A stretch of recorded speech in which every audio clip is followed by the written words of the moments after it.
दोस्तों, अगर आप भी उन लोगों में से हैं जिनका दिमाग हर वक्त चलता रहता है, कभी बीते कल की गलती, कभी आने वाले कल का डर, तो ये कहानी सिर्फ कहानी नहीं, आईना है। एक ऐसी कहानी जहाँ एक शांत दिखने वाला इंसान अपने ही मन के शोर से हार चुका था और फिर उसकी मुलाकात हुई स्वयं गौतम बुद्ध से। लेकिन बुद्ध ने उसे कोई लंबा उपदेश नहीं दिया, बस एक छोटी सी बात कही और वही बात उसकी पूरी जिंदगी बदल गई। तो दोस्तों, कहानी को अंत तक जरूर सुनिए, क्योंकि हो सकता है आप भी उसी रास्ते पर खड़े हों जहाँ कभी अर्जुन खड़ा था। बहुत समय पहले एक छोटा सा गाँव था, सब कुछ सामान्य था, लोग, खेत, रास्ते। लेकिन उस गाँव में एक लड़का था जो सबसे अलग था। उसका नाम था अर्जुन। उम्र कोई 25-26 साल, दिखने में शांत, बातों में विनम्र, चेहरे पर कोई शिकन नहीं, लेकिन उसके भीतर हर पल तूफान चलता रहता था। अर्जुन का दिमाग कभी रुकता ही नहीं था। कोई जवाब देर से दे दे तो वो सोचता मैंने क्या गलत कहा, कोई ज्यादा बात कर ले तो सोचता इसका मतलब क्या था। बीता हुआ कल उसे चैन से जीने नहीं देता और आने वाला कल नींद छीन लेता। सोचते सोचते वो खुद से थक चुका था। अब उसे दुनिया से नहीं, खुद से दूरी चाहिए थी। एक रात जब उसका मन पूरी तरह हार चुका था, अर्जुन चुपचाप घर से निकल पड़ा। कोई मंजिल नहीं, कोई रास्ता नहीं, बस चलते जाना।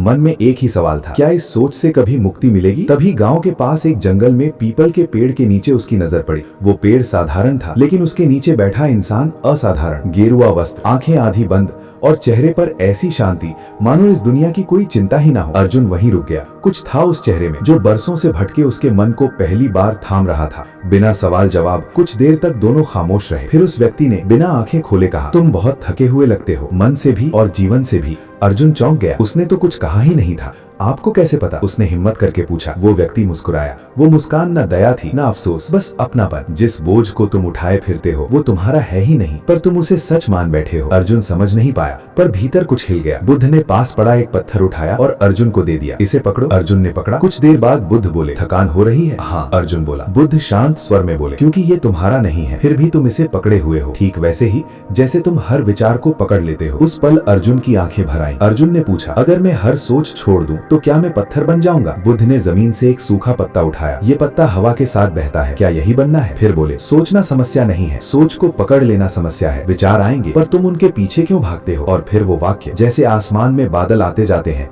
वैसे ही विचार भी आते जाते हैं, आसमान कभी बादल नहीं बनता। अगली सुबह बुद्ध ने कहा, कुछ मत करो, बस बैठो, सांसों को आते जाते देखो। पहले कुछ मिनट अर्जुन का मन पागलों की तरह दौड़ा, लेकिन फिर कुछ बदला। विचार आए और चले गए। बुद्ध बोले, देखा, तुमने पकड़ा नहीं, इसलिए वे चले गए। कुछ दिन बाद गांव लौटकर अर्जुन को पता चला उसके सबसे करीबी दोस्त ने उसके खिलाफ झूठ फैलाया था। गुस्सा, दर्द, धोखा सब लौट आया। वो बुद्ध के पास गया। बुद्ध बोले, दूसरे क्या करते हैं वो तुम्हारे हाथ में नहीं है, पर तुम क्या सोचते हो वो तुम्हारी जिम्मेदारी है। उस दिन अर्जुन ने भागा नहीं, उसने देखा, समझा और माफ किया। अर्जुन वही इंसान था, पर अब बदला हुआ। अब वो सोचता था, लेकिन सोच उसे नहीं चलाती थी। वो मन का गुलाम नहीं रहा, मन का मालिक बन गया। दोस्तों, अगर ये कहानी आपके दिल को छू गई हो तो समझ लीजिए आप अकेले नहीं हैं। मन को रोको मत, उसे समझो, क्योंकि जो मन को समझ लेता है वही जीवन को जीत लेता है। नमस्ते, मिलते हैं अगली कहानी में। तब तक अपना ख्याल रखिए।